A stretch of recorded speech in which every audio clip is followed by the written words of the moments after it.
কেকের উপরে কিন্তু নাম লিখতে হবে। যদি নাম না লিখে দাও তাহলে আমি কেকই কাটবো না আর পড়ালেখাও করব না। সো হ্যালো এভরিওয়ান, আসসালামু আলাইকুম। সবাই কেমন আছেন? তো আপনাদের মাঝে আরেকটি ভিডিও শেয়ার করার জন্য আসলাম। তো আজকে যে কেকটা অর্ডার করেছিল সেটা আমার এক আপু তার মেয়ের জন্য। তো তার মেয়ের যেহেতু বার্থডে ছিল, তো আপু একটা কেক অর্ডার করে। তো তার মেয়ের ডিমান্ড ছিল, আপু আমাকে সকালবেলায় কেকের অর্ডার দিয়ে যায়, বলে যে আমাকে বিকেলে কেকটা দিতে হবে। তো আমি বললাম আচ্ছা দিব। পরে আর তারপরে কি হলো, তারপরে সে আবার দুপুর টাইমে আসছে, বলতেছে যে শুনো, কেকের উপরে কিন্তু নাম লিখে দিবা, বুঝতে পারছো? যদি নাম না লিখে দাও তাহলে বলছে পড়ালেখাই করবে না আর কেকও কাটবে না।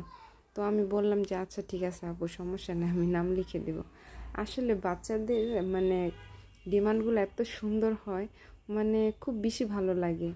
যেমন ওদের একটা চয়েস থাকে যে এইভাবে না এইভাবে করে দিবা। ছোটোবেলাটা কিন্তু আসলে অনেকটা সুন্দর ছিল।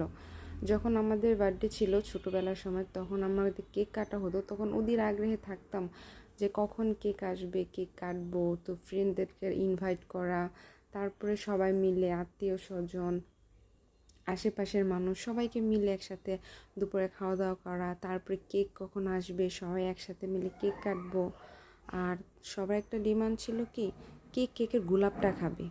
তো সেই আশায় সবাই বসে থাকতো কার ভাগ্যে কেকের গোলাপটা পড়বে।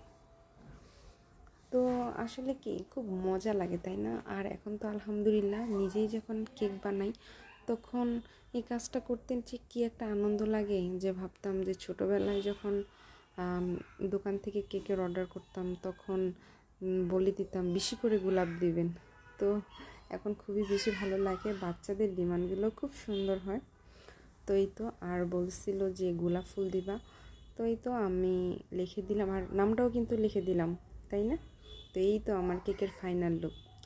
দেখেন তো কেকটা কেমন হয়েছে। তো ভালো লাগলে অবশ্যই লাইক, কমেন্ট অ্যান্ড শেয়ার করে পাশে থাকবেন। সবাই অনেক বেশি ভালো থাকবেন, সবাই সবার জন্য দোয়া করবেন। আল্লাহ হাফেজ।